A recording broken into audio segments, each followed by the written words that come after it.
So none of what you just saw is actually mine. Welcome to my community garden. I love this place so much. We're gonna do a garden tour today, both in my community garden plot and also my backyard. I'm gonna tell you guys what I've got growing, but some of those beautiful flowers you saw are from some of my neighbors' plots, and that's kind of one of my favorite parts about having a community garden plot is you just see what people are doing, you learn so much, and it's really an amazing community. So yeah, we're gonna show you my community garden plot. Not sure how good the audio is. This community garden is actually quite literally in downtown Austin. So there's construction going on one side of the garden and there's a freeway on the other. So it might be a tiny bit noisy, but this garden is magical. And I've gotten to know some of the most amazing people. And I've learned so much in the last year about gardening that I never expected to be so passionate about. So without further ado, I will take you on a small garden tour of my community plot, and then it will be my backyard plot. So here we go. Welcome to my plot. It is 10 foot wide by 20 foot long, and I chose to haul in these cinder blocks as kind of a marker of where my plot is. Other people use wood. Just depends. I do have to haul these cinder blocks out someday once I decide that I don't want to garden here anymore, but they're working really well for right now. My intention for these is to be full of flowers and herbs. So we still have some flowers left over from summer and some herbs. That's some thyme. Those are some marigolds coming up, some beautiful zinnia. And we have some sage, and so there's some bare spots where things died over the summer that I need to fill in. That's kind of a new project, but this is it. And I don't find actually that the cement gives me any issues in terms of like soil drying out or anything like that. So far it's worked really well for me and I'm really happy about it. So let's go on a little garden tour. So around the corners, we've got some thyme, we've got some orange marigolds. This is oregano that's taken over. This is Italian oregano that's taken over quite a few cinder blocks. This is some cinnamon basil that I've let go to seed. And then these are some zinnias and sunflowers that I seeded a while ago. So I'm not actually sure. They're just now getting their buds on them. So I'm not actually sure what they are yet. And I don't remember what I planted where, so that'll be a fun little surprise. And then we've got some yellow marigolds, and marigolds are perfect for keeping away pests. More zinnia, some thyme that died and is starting to come back. And then this is some spearmint, same thing, it died and it's starting to come back. And then have some peppermint, similar story. Parsley, more thyme. These are all blank spaces that are going to get filled up soon. I believe these are teddy bear sunflowers, I think. So those are going to be really pretty. And then some curled parsley, some more parsley, rosemary, which grows really well here, and then lavender, which looks really pretty in another time of year. It's looking a little sad right now because of the heat, but this does really, really well. And it's just a perennial, so it just comes back every year. So I just leave it like this. I don't prune it back or anything, and it just grows. So in terms of vegetables, I have started doing things in rows. So what I have now is I have some contender bush beans in this row. I have some Burgandy bush beans in this row, which are like amazing. These things are so great. They're producing beans. I got my first bean yesterday. I think this plant's got some actual beans on it. And yeah, I'm really pumped for these Burgandy bush beans. I really love green beans and they freeze really well, which is why I have so many beans. So these are the Royal Burgandy bush beans. These are actual green beans, like French green beans. And then these are the Burpee stringless bean. So these I found didn't start to come up until it cooled off, which I thought was interesting. And then we have watermelon radishes here, which you can see I've got a little bit of a hole where I might not have seeded very well. And then right here in this row, we've kind of got two rows really close to each other because I was doing an experiment. In this first row, we've got cherry bell radishes, and this row are German giant radishes. And I think they're coming up actually pretty well. So I've never grown radishes, so I'm not actually sure when I'm supposed to pick them, but I think things are happening. And then I started going a different direction with my rows here for some stupid reason. So I've got just a couple of random plants. I think these might be Brussels sprouts. And then I've got some beets that are coming up. I've never grown beets, but this first row of beets were the Detroit dark red. The second row I've got growing are the bull's blood. And then I have a third row going, but something happened and the row got a little bit shortened.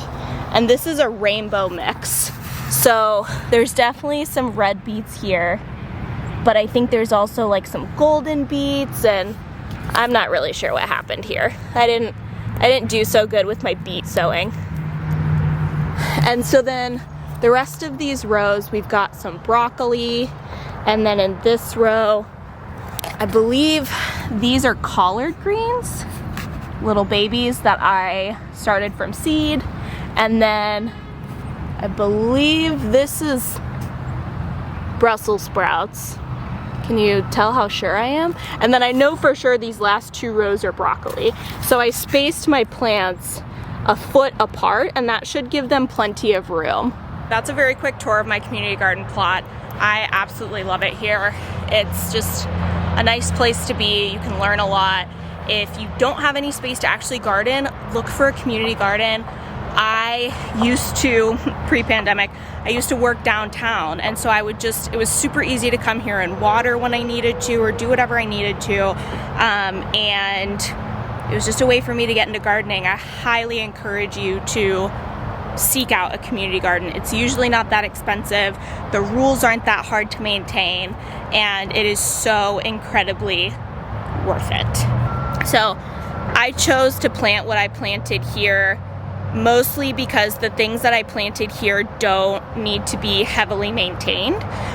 So I did put collards here, but I didn't put stuff like kale or lettuces that have to be picked frequently. That was very intentional because I'm not here every day. So I'm here maybe every other day or every few days depending on when it rains. And so I want to be able to get stuff out of here that might take a longer time to actually come to fruition. Like broccoli and Brussels sprouts, those, I'm not going to be eating those for at least 2 to 3 months. Radishes are pretty quick, and the beans are pretty quick. I planted those beans in August, mid-August, I believe, and I was kind of like succession sowing them. So that's my community garden plot. The only challenges I have with my plot are it's not big enough. But no, I'm just kidding. All the plots are the same size. I just love gardening, so I would always love to have more space.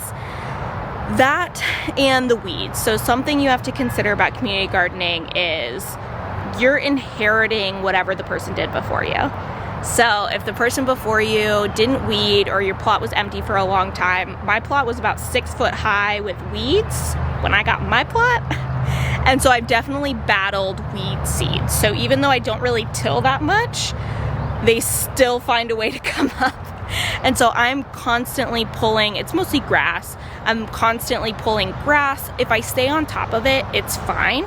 Those are probably the biggest challenges that I've had, other than the fact that it's just not that close. That doesn't really bother me, especially during the pandemic. It gave me a reason to go be outside in the fresh air, and all of that stuff.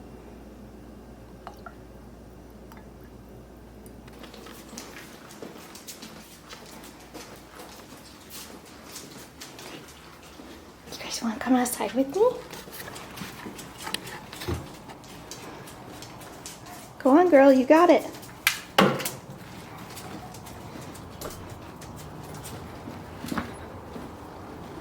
Okay, Okay, y'all, so now that we're back at our house, which is a rental house, we are going to talk about these gardens. So if you haven't seen yet, I filmed the video where I actually built these gardens. These are meant to be in-ground, no-dig, no-till gardens.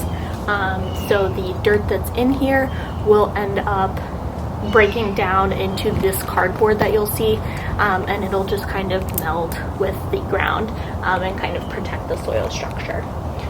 It's all organic topsoil that I used. It's not topsoil, it's considered like in-ground soil, something like that. But really the point of what I wanted to grow here at the house was things that had to be cut frequently. So you're going to see a lot of kales and lettuces, things like that. Without further ado,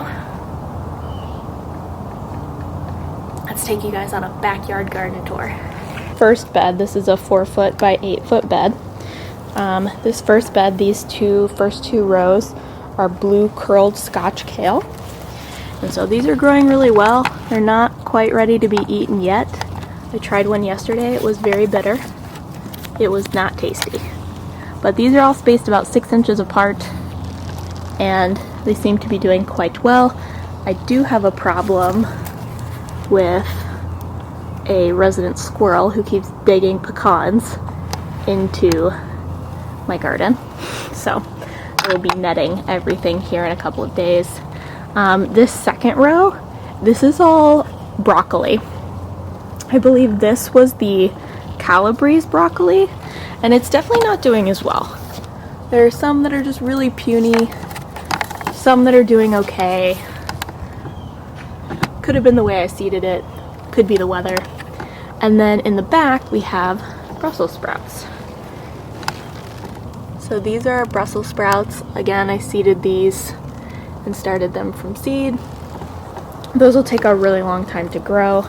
We won't be eating the broccoli or the Brussels sprouts probably for 2 to 3 months. And so in here, these will end up being filled in, and they'll have flowers or something growing in them. And then this is a bed of radishes that has also been ravaged by my resident squirrel. So these first 2 rows are more watermelon radishes. These are cherry bells, and then these are German giant radishes. And then back here, we have some onions. So my onions were a little bit of a fail. I've never grown onions before, read a lot, and determined I could start them. Casual, killed a mosquito. I read up a lot on onions, and I determined that I was going to try and start them from sets. So I started them from seed in like a small container, and then I separated them. I tried to plant them. Just like didn't turn out really great. And so a couple of them I direct sowed, and those are looking a lot better. I think onions are just one of those things that you just plant it where it's gonna grow, and then you don't mess with it. So onions have been a little bit of a learning curve for me. Oh, there's that squirrel. That evil squirrel. Onions have been a little bit of a learning curve for me. I love onions. I use them all the time, so I really want to grow them effectively. We'll see. You live and learn. So just to show you guys the difference, these are onions that I direct sowed and I have not moved them. These are onions that I seeded and then moved. So they're just really thin and spindly. They're not really doing too much. These were seeds that like didn't even come up at all. Hey Boogie, you wanna come say hi? This is Cooper. He's my garden helper. He's my 5-year-old boxer mix. And he's my ride or die. He's a really good garden helper. He really just likes to lay and chill and relax. Oh, hi Lana. And this is Lana. Hey buddy. Lana is my boyfriend's 3-year-old Great Dane. This is how big Lana is. Hey girl, can you face that way? Look girl, they want to see your cute face. You want a hug? Lana gives hugs. Can't even see her face. She is not a good garden helper. Lana really loves to dig.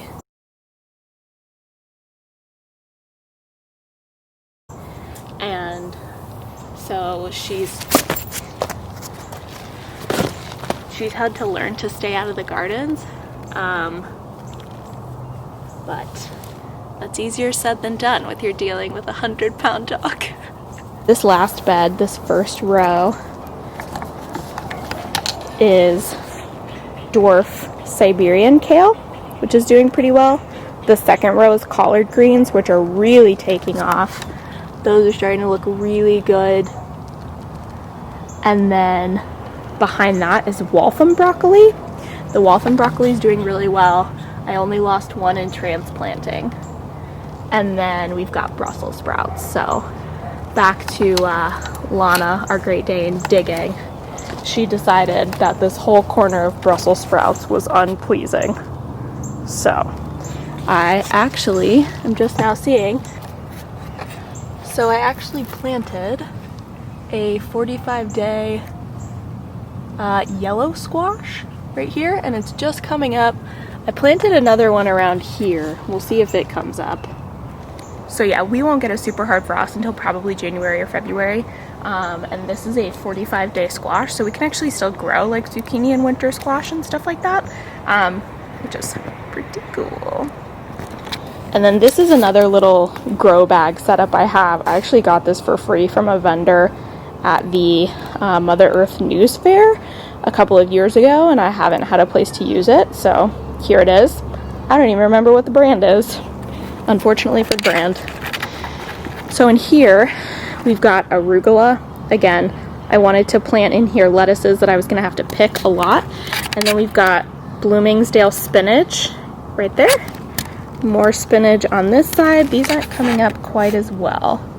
And then this is just a lettuce mix. So these are just different types of lettuces. I have no idea what they are, but that is what all of that is. Probably in like a couple of weeks, this whole thing is just going to be like full of lettuce. Very excited about it. And then over here, this you may have also seen me build, and if you haven't, I will link that video. But this was just a bunch of grass, and now I've turned it into like a flower and herb place. So that right there is lemon balm. This is some basil that's struggling. It's getting a little bit cold for basil, so it's not looking so hot in places. And then that is peppermint. There's rosemary, and then these are just some really beautiful yellow mums. I sprinkled some marigold seeds, so we might have marigolds coming up pretty soon. And then back here are some zinnias that I seeded, or accidentally. It's kind of a long story. And then this is some thyme right here that accidentally came with the marigolds. But I have a feeling this bed is going to have to be weeded like a lot, because this was all just weeds when I flipped it in that other video. But it looks really nice right now. Hopefully by the spring this will all just be filled in and beautiful. That is my September garden tour. Hopefully this will be the first of many. I'm really excited to show you all my different gardening spaces, and I just hope this inspires you that even if you don't have a bunch of land, even if you don't have, anything, if you're just living in an apartment in a city, or whether you're just living in a suburban neighborhood, you can still grow food, you can still garden, and that's really why I wanted to start this channel in the first place. So leave any comments down below if you have any questions. You can always email me, and hopefully soon, if I can get it figured out and wired, I will be sharing recipes. So a huge reason of why I do everything that you've seen today is because I love cooking. I feel really passionately about having, fresh organic food, but kind of having that power in my own hands, and gardening was how I did that. So I think more people would garden if they knew how to use the vegetables that they grew. So I think it's really just a lack of knowledge. The dogs are chasing away the evil squirrel that's bearing pecans. This is why I love them. Hopefully soon. I have to figure out the setup and how I'm gonna show it and all that stuff, but seasonal eating is coming soon, and teaching you how to like prepare kale that doesn't involve just like pulverizing it into a smoothie. Same thing with like collard greens, and you know, giving you options that are easy to prepare but super delicious. The other thing is gluten-free desserts. So I'm definitely putting this in this video because I'm going to figure it out and put it on here because I feel really strongly about it. We eat dessert about once a week. I'm gluten-free because I have celiac disease, so I've had to learn how to bake gluten-free, and both me and my boyfriend have a mega sweet tooth.